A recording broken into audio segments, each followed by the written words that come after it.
너희는 그리스도 안에서 그의 은혜의 풍성함을 따라 그의 피로 말미암아 속량 곧 죄사함을 받았느니라.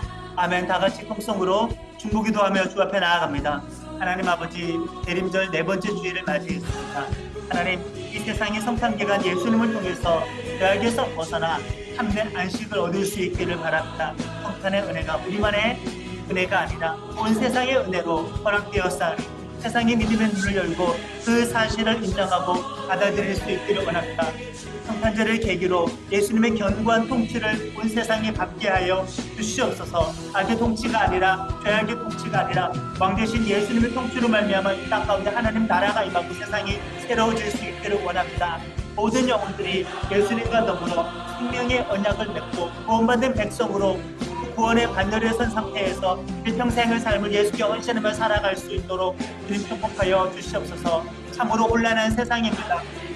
고통과 분쟁과 살인과 사륙이 그런 끔찍한 많은 범죄가 일어나는 세상입니다. 이런 혼란한 세상이 아직까지도 예수님을 인정하지 못하고 스스로 왕이 되어서 그 스스로 의지로 문제를 극복하고 살아가려고 하다가 많은 좌절을 경험하고 있는 이런 때입니다. 이 모든 혼란한 세상이 오신 예수님께 굴복하기를 원합니다.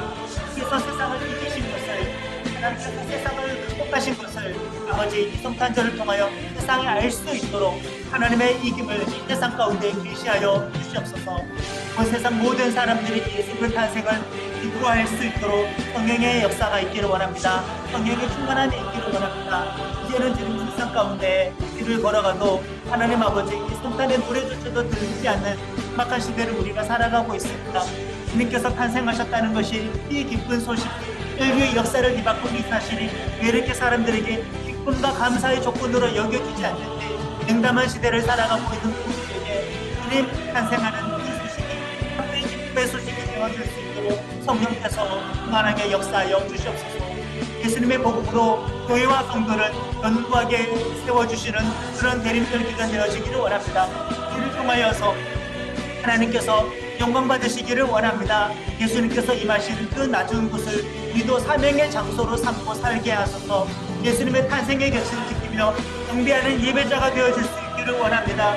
그 자리에 잠자는 자가 아니라 그 밖 태어나셨을 때 곁을 지켰던 동방 박사들과 그 목자들처럼 예수님의 탄생의 결실을 지키며 끝없는 경배자가 되어줄 수 있기를, 끝없는 예배자가 되어줄 수 있기를 원하오니 대림절 기간 우리 모든 지체들이 진정한 예배자로 새로워지는 복된 시간 되도록 은혜 더하여 주시옵소서. 예수님의 이름으로 기도드립니다. 아멘.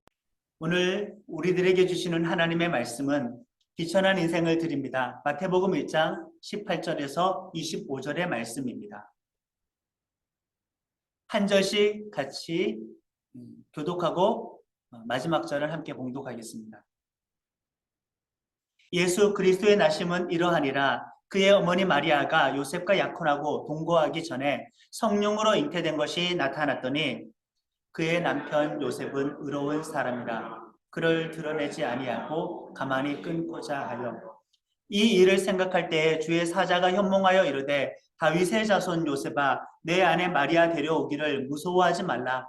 그에게 잉태된 자는 성령으로 된 것이라. 아들을 낳으리니 이름을 예수라 하라. 이는 그가 자기 백성을 그들의 죄에서 구원할 자이심이라 하니라.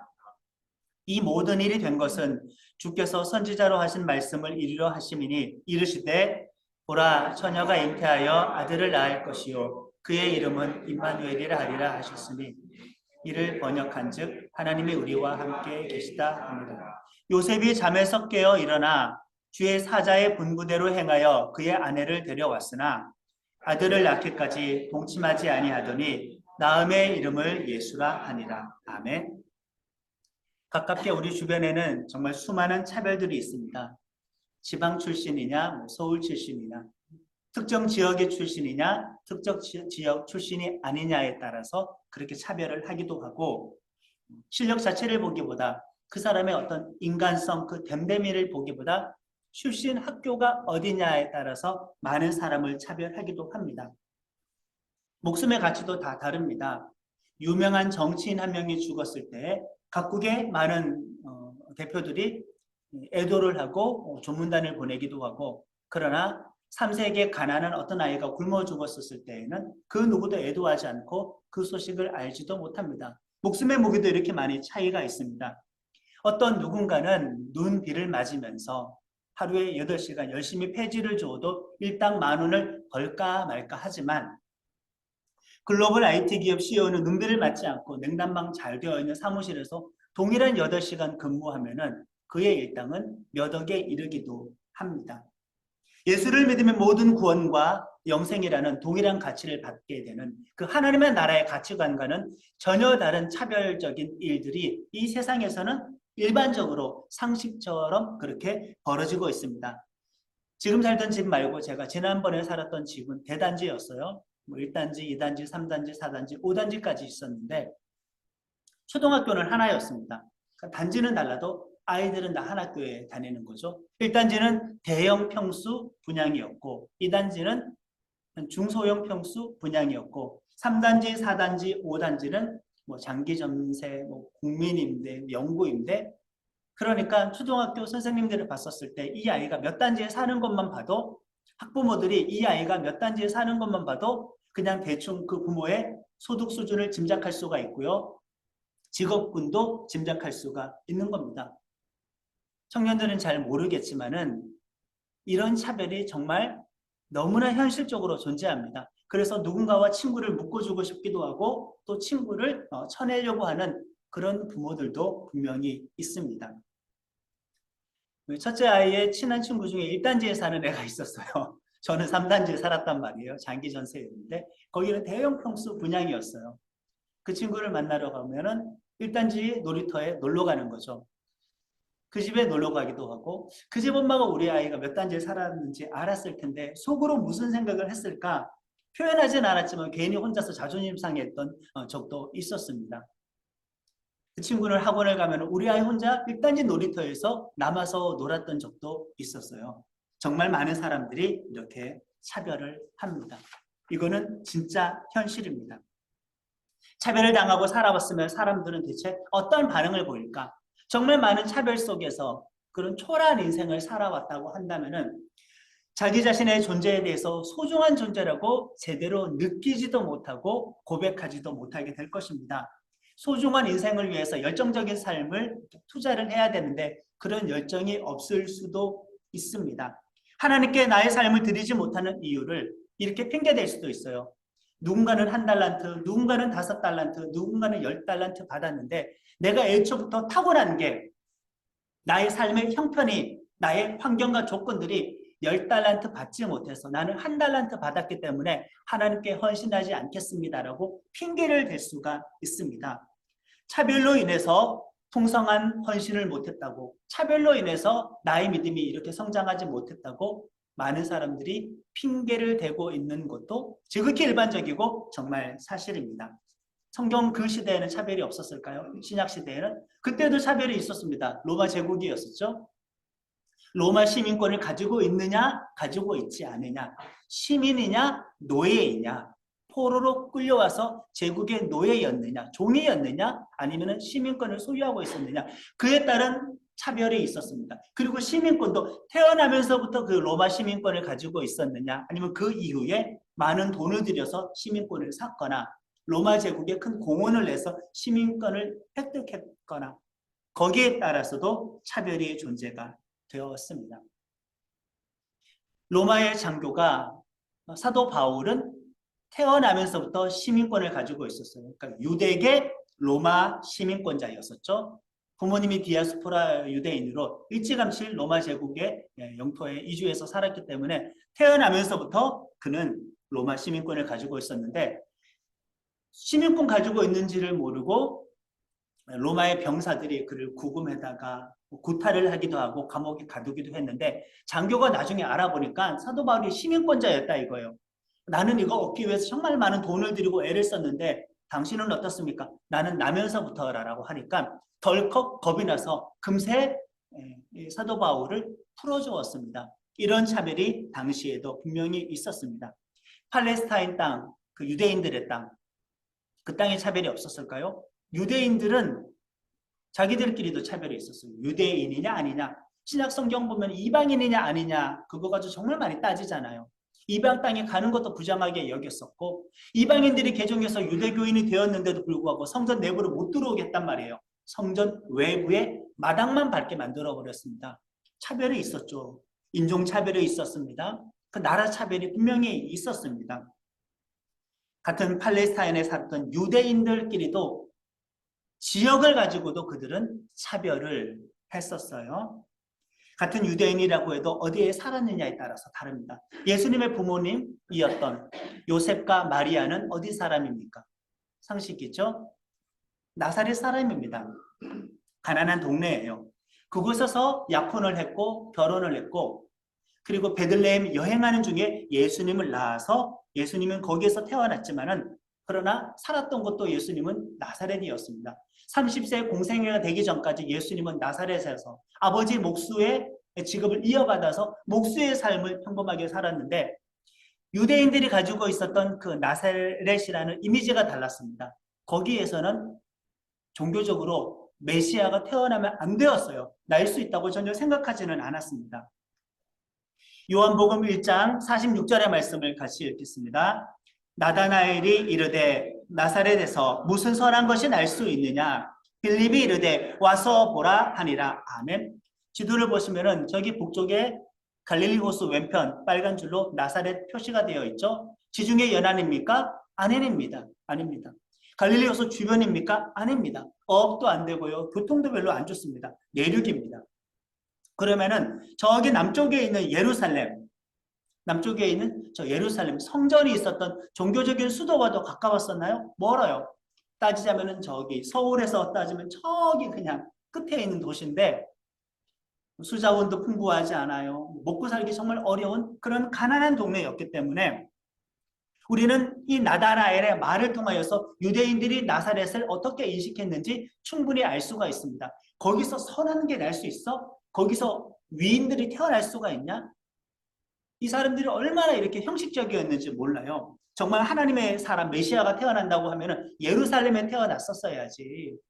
그의 버금가는 큰 도시에서 태어났었어야지.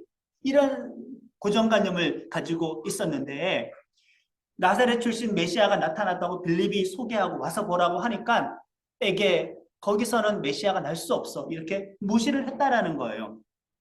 예수님의 어머니 마리아와 예수님의 아버지 요셉은 그러니까 일반적으로 보면은 그냥 가난한 동네에 살았다는 거는 절대 과장법이 아닙니다. 진짜 안 좋은 동네에 살았어. 입지 조건이 좋지 않습니다. 오늘날 관점으로 거기서 땅 사면 됩니까? 안 됩니까? 안 되는 거죠. 집 사면 됩니까? 안 됩니까? 안 되는 거죠. 안 팔려요. 그 동네 누가 옵니까? 부동산 투자 가치도 전혀 없는 동네라고 할 수가 있어요. 그래서 예수님이 공생애를 시작하면서 복음을 전했었을 때 그의 출신지를 알고 저기 예루살렘에서 올라왔던 사람들이 예수님 많이 무시했어요. 많은 사람이 따라다니는데 나사렛에서 뛰어난 스승이 났는데 수많은 사람들이 추종하니까 저 예루살렘에서 왔던 사람들이 시기 질투가 생겼습니다. 거기서 선한 게 날 수가 없어. 예루살렘 출신이어야만 한다는 생각을 했었죠. 이런 배경을 보면은 예수님의 탄생에 쓰임을 받았던 요셉과 마리아는 대단한 사람이 아니었음에도 불구하고 예수님의 탄생과 관계되어서 귀한 쓰임 받았다는 사실을 우리는 알 수가 있어요. 직업도 변변치 않았죠. 목수였습니다. 유명한 유대 스승 밑에서 제대로 율법이나 배워 봤겠습니까? 하루하루 그날 벌어서 그날 먹고 살았던 그런 인생이었습니다. 요셉은 세상 누구도 주목할 수 없는 그런 인생이었어요. 나사렛이라는 그 단어는 그런 의미입니다. 이런 인생도 하나님께 드릴 수가 있을까? 이런 인생도 예수님의 탄생에서 한 역할을 크게 감당할 수 있을까? 우리도 예수님의 탄생 가운데 한 역할을 감당할 수 있을까? 우리도 예수님의 큰 구원의 일 가운데에서 쓰임받을 수 있을까? 나는 나사렛인데 쓰임받을 수 있다. 18절과 19절의 말씀을 같이 읽겠습니다. 예수 그리스도의 나심은 이러하니라. 그의 어머니 마리아가 요셉과 약혼하고 동거하기 전에 성령으로 잉태된 것이 나타났더니 그의 남편 요셉은 의로운 사람이라 그를 드러내지 아니하고 가만히 끊고자 하여. 아멘. 당시 유대인들의 결혼 풍습과 오늘 우리의 결혼 풍습은 다릅니다. 그때는 일반적으로 약혼을 하고요. 약혼을 한다고 해서 바로 같이 살지는 않습니다. 약혼을 한다고 해도 1년 뒤에 결혼을 하는 거예요. 그리고 그동안 각자 자기 집에서 그냥 살아요. 약혼 기간 1년 동안은 서로 잠자리를 가지지 않습니다. 그런데 그 약혼을 파혼하게 되면은 이혼과 똑같습니다. 오늘날 이혼과. 약혼 자체가 그냥 법적으로 부부가 되는 거예요. 그런 구속력이 있었기 때문에 약혼하고 파혼을 했다? 그건 이혼과 마찬가지였습니다. 그런데도 불구하고 1년 동안 함께 살지 않고 각자 자기 집에 살았던 이유가 무엇이었을까요? 당신은 가부장적인 사회였기 때문에 이 여자의 성적인 정결함을 확인하기 위해서입니다. 막상 결혼해서 아기를 가졌는데 이 아기가 내 아이인지 오늘날은 친자검사라도 할 수 있죠. DNA를 통해서. 그러나 그것을 확인할 수 없었던 그 시대에는 그런 예비 기간을 둬서 그 순결함을 확인한 다음에 동침을 했다 이것이에요. 자, 이 임신한 기간, 이 약혼 기간 만약에 아이를 가졌다 그러면은 바람 난 거죠. 그건 간음을 하게 된 것입니다. 약혼하고 1년을 거의 다 채웠습니다. 한 8개월 정도 되었을까? 마리아가 임신한 사실을 알게 된 거예요. 요셉 입장에서 되게 불쌍한 사람이죠. 가난한 동네에서 목수일을 하면서 소박한 꿈 하나가 있었을 텐데 가정을 꾸리고 내 자식을 낳아서 키우는 건데 그것이 무참하게 이렇게 깨져버린 겁니다. 마리아가 말해서 알 수도 있었고 뭐 가끔가다 왕래는 했겠죠. 잠깐 봤더니 나온 배를 통해서 확인할 수가 있었을 겁니다. 요셉이 아무리 좋은 사람이라고 해도 이거는 이제 율법대로 이혼을 해야 돼요. 가늠한 여자와 결혼을 할 수는 없었으니까요. 나까지 부정해 줄 수가 있었기 때문에 이 일에 대해서 조용히 처리를 하고 싶었습니다. 남의 자식 낳아서 누가 키우고 싶겠습니까? 요셉이 받았을 충격을 생각해 보시면은 일반적인 오늘날 우리의 관점으로 봐도 결혼식 날짜 잡아놓고 약혼식을 올렸는데 중간에 배가 불러서 왔단 말이에요. 어떤 남자가 과연 이것을 용납할 수가 있었겠습니까? 일반적인 사람이라고 한다면은 그냥 분노가 솟구쳐야 되죠. 그 집에 찾아가가지고 정말 멱살 잡고 끌어내야 되죠. 율법의 기준으로 그거 끌어내다가 돌로 쳐서 죽여도 가능한 시대였었습니다. 근데 요셉은 의로운 사람이라고 했어요. 성경에서. 여기 의롭다라는 말은 두 가지의 의미가 있습니다. 율법의 기준으로도 의로운 사람, 또 하나는 착한 사람, 선한 사람의 의미로 의로운 사람이라고 했는데 요셉은 그런 사람이었었습니다. 두 가지 방식으로 이 일들을 이제 해결할 수 있어요. 일단 파혼은 하려고 합니다. 첫 번째, 이 여자가 간음했다. 약혼 기간에 공개적으로 그 사실을 알린 다음에 이 파혼에 대한 모든 책임은 나에게는 하나도 없고 저 여자에게 있다라고 공개적으로 알려준 다음에 파혼을 하는 방식이 있어요. 사실 이게 요셉에게는 올바른 선택입니다. 남자 책임이 아니니까. 약혼해놓고 그냥 차버렸네? 남자가 일방적으로 그냥 이것을 깨뜨려버려서 한 여자를 이혼 여자 만들어버렸네? 이런 욕을 먹을 수 있잖아요. 그런 짐을 지지 않으려면 저 여자의 임신 사실을 공개적으로 알렸어야만 되는 거예요. 물론 그렇게 했다가는 마리아는 죽을 수도 있겠죠. 돌에 맞아서 죽을 수도 있겠죠. 그런데 너무 착하고 의로운 사람이고 율법 앞에 반듯하게 선 사람이었기 때문에 그냥 조용히 끝내고 싶어 했습니다. 나사렛 출신이어도 좋은 성품과 좋은 신앙을 가질 수가 있는 거지요. 파혼 문제로 고민을 하게 될 때 꿈속에 천사가 나타나서 그 모든 일들은 성령께서 진행한 일이고 그 뱃속의 아이는 간음을 통해서 생긴 아이가 아니라 성령으로 말미암아 잉태를 했다고 천사를 통해서 알려주게 됩니다. 사실 요셉 입장에서는 억울할 일이죠. 진짜 나 한 사람의 이 결혼이 그냥 하나님에 의해서 쓰임받아 버린 거예요. 왜? 구약 사람들에게는 예언이 있었습니다. 메시아의 조건이 있었어요. 메시아는 유다 지파 다윗의 자손이어야 된다. 요셉이 다윗의 자손이었거든요. 그런데 동침하지도 않았는데 그냥 나는 나의 결혼을 이용당해서 쓰임받아서 예수님에게 다윗의 자손이라는 법적인 지위를 주는데 사용만 된 것입니다. 그런데도 불구하고 큰 불평이 없이 그냥 이 모든 일들을 믿음으로 받아들이기로 했기 때문에 요셉은 하나님 앞에 전적으로 자기를 부정하고 순종한 사람이라고 우리는 확인할 수가 있습니다.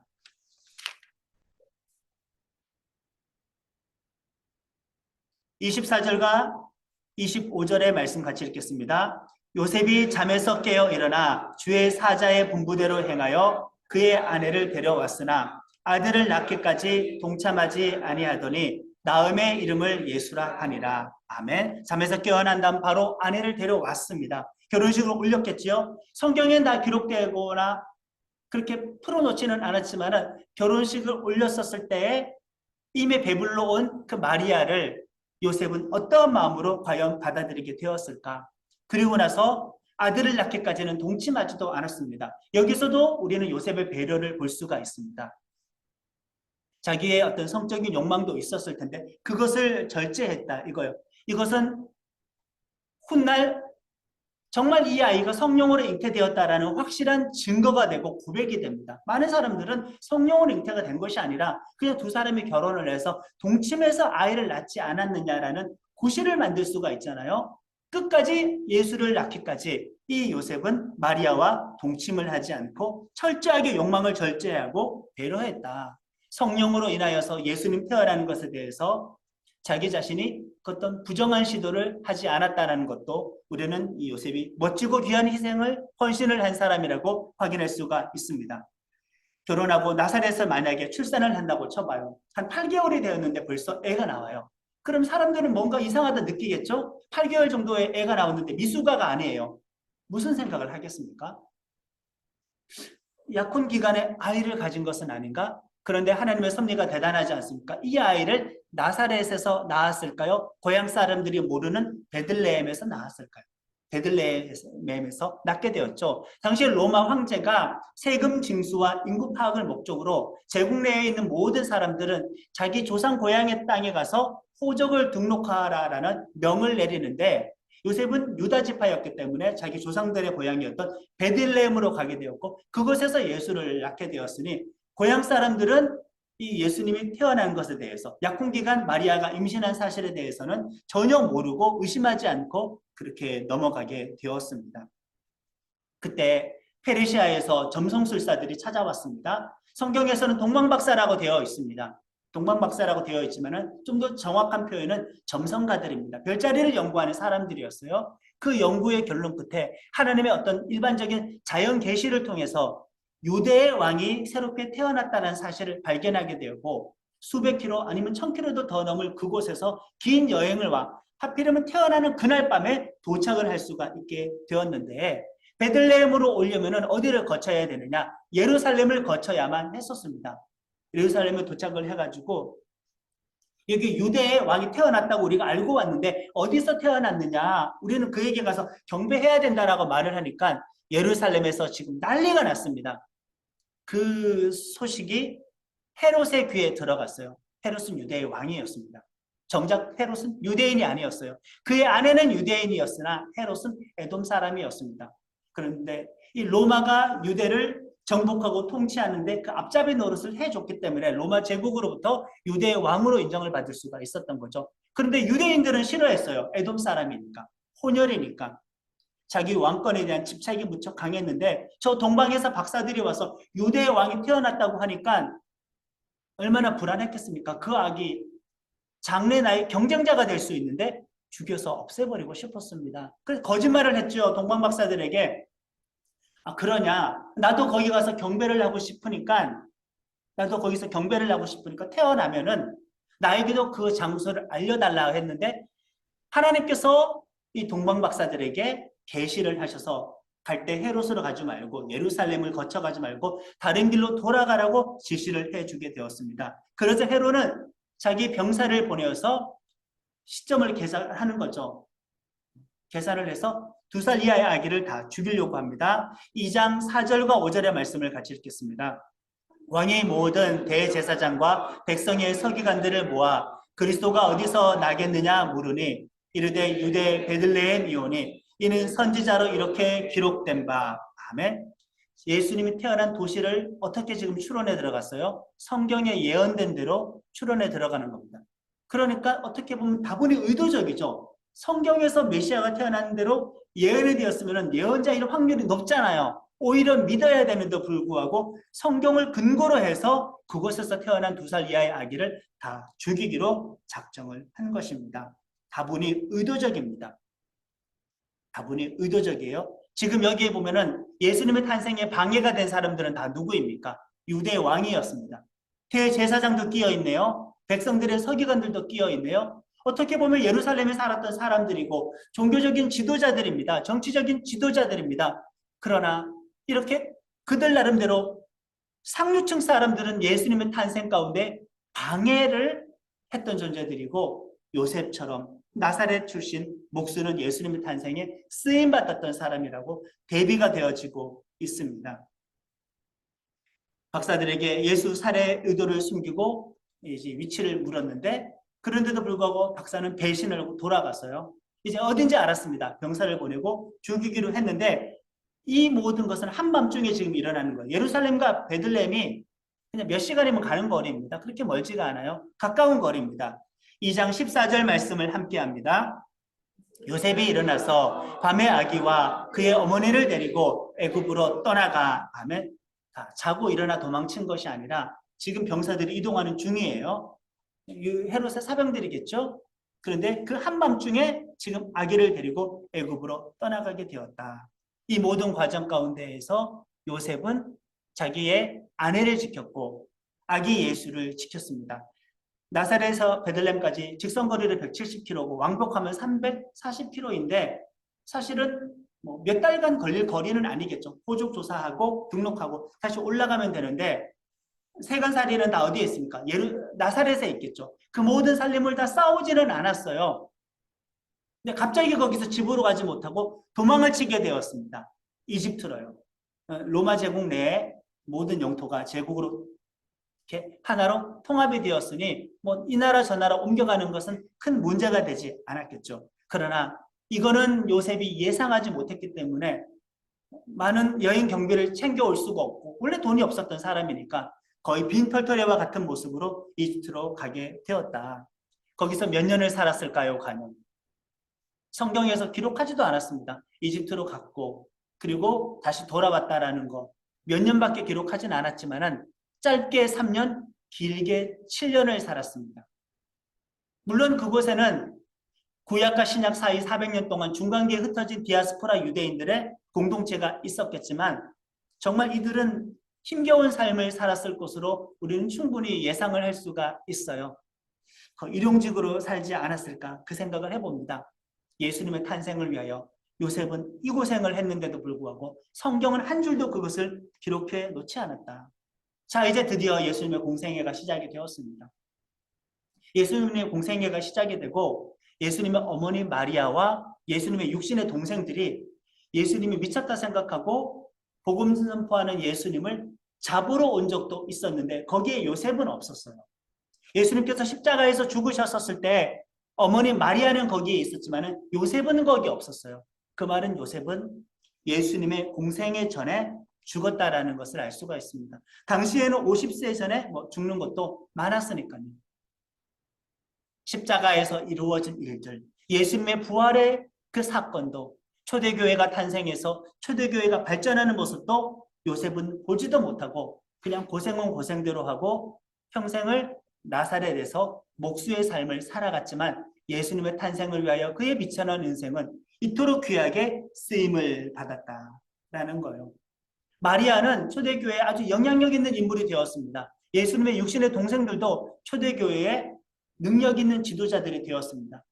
처음 예루살렘 교회의 수장은 베드로가 아니라 예수님의 육신의 동생이었던 야고보였었고 베드로보다도 오히려 더 권위가 있었습니다. 그러나 요셉은 그 모든 것을 다 보지도 못했었습니다. 그냥 아기 예수 탄생을 위하여 자기의 소박한 한 인생을 기꺼이 드리고 기록되지도 못하고 잊혀진 존재로 살다가 갔었다 이거죠. 나사렛에서 사는 그 하루하루 의심했던 적은 없었을까? 여러분도 그렇지 않습니까? 우리가 특별한 은혜를 체험했어요. 특별한 간증을 체험을 했는데 한 몇 년 지나면은 그때 감격이 나만 알겠겠습니까? 내가 그때 환상을 본 거 아닌가? 착각을 한 거 아닌가? 마리아가 그때 바람 폈던 거 아닌가? 그런 생각을 하지는 않았을까? 물론 기록에 남아있지는 않고 그는 묵묵히 그냥 목수로서 살아갔습니다. 예수님에게 목수의 모든 기술을 다 알려주었죠. 헌신과 사명의 길을 걸었던 사람들은 대단한 사람이 아니다. 초라한 인생이다. 나사렛이다. 그럼에도 불구하고 기록되지도 못했다. 결과도 못 보았다. 성과도 못 보았다. 그런데도 불구하고 하나님을 위해서 헌신할 수가 있었다라는 거. 우리는 요셉을 통해서 발견을 하게 됩니다. 목수 기술을 가르쳤는데 예수님도 공생애 전까지 그 일을 하셨는데 나무를 다루는 직업이죠. 나무를 다루는 목수가 십자가라는 나무에 달려서 죽게 되었으니 이 또한 참 아이러니입니다. 그러나 이 모든 것들은 성경의 예언대로 다 되어지는 겁니다. 요셉처럼 특별한 일을 할 줄 모르고 그리고 특별한 일이 이루어지는 것을 못 보고 갈 수도 있지만 자기 자신의 삶이 초라한 삶으로 느껴질 수도 있지만 그런 인생도 하나님께 기꺼이 드릴 수가 있다. 예수님의 탄생을 위해서 비천한 삶을 드릴 수 있다. 세상에 내세울 것 없는 사람이 감히 예수님의 탄생과 함께하는 자가 될 수 있을까? 될 수 있습니다. 주님의 탄생에 나의 이 작은 목숨이 쓰임받기를 원합니다. 나의 삶이 초라할지라도 아기 예수를 위해서 헌신하기를 원합니다. 우리가 화려하지 않고 누추한 삶을 살았다고 하나님께 헌신할 수 없다는 것은 핑계일 뿐이고 우리가 나사렛 사람이기 때문에 좋은 신앙인이 아니고 좋은 인간이 아닌 것도 핑계일 뿐입니다. 비천한 삶을 아기 예수님께 드리는 나는 교회 성도가 되기를 예수님의 이름으로 축원합니다. 주님께서 주신 말씀 붙잡고 결단의 기도로 나아가겠습니다. 아버지 하나님, 나는 나의 인생에 대해서 생각했을 때에 나사렛이라고 생각합니다. 소박한 인상이라고 생각합니다. 수많은 차별 가운데에서 비참한 존재라고 생각하기도 합니다. 나는 정말 높은 위치에 있지도 않고 풍성한 삶을 살았다고 말을 할 수 없는 그런 작은 사람입니다. 꿈도 작습니다. 정말 나는 조급했습니다.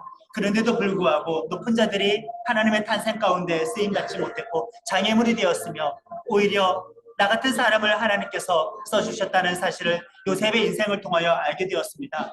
기록에 남아있지도 않지만 그의 눈물겨웠던 헌신에 대해서 아버지 하나님께서는 하늘에서 축복하셨으리라 믿습니다. 이렇게 이 성탄을 맞이하면서 아기 예수 그 곁을 지킬 수 있는 사람이 나 같은 사람도 그 자리에 함께 할 수 있다는 사실, 그 탄생의 자리에 나 같은 사람도 축하할 수 있다는 사실을 알 수 있게 해주시니 감사를 드립니다.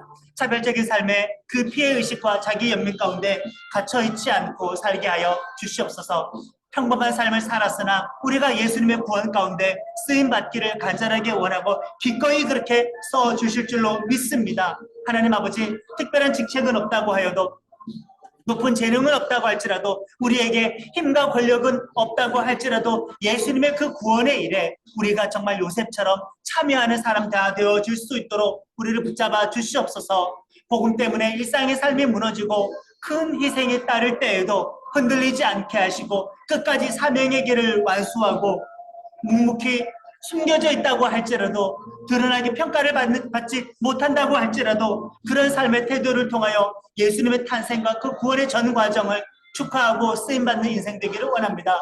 우리의 헌신에 대한 대가가 따르지 않고 알려지지 않고 인정받지 못한다고 할지라도 예수님을 위한 그 삶 자체에 만족하고 감사하며 살아갈 수 있는 나는 교회 지체들이 되어줄 수 있도록 주님 은혜를 베풀어 주시옵소서. 이 모든 말씀 예수님의 이름으로 기도드립니다. 아멘. 주의 말씀은 내게 기쁨이라. 주의 말씀은 내게 안식이라. 주의 말씀은 내게 기쁨이라. 주의 말씀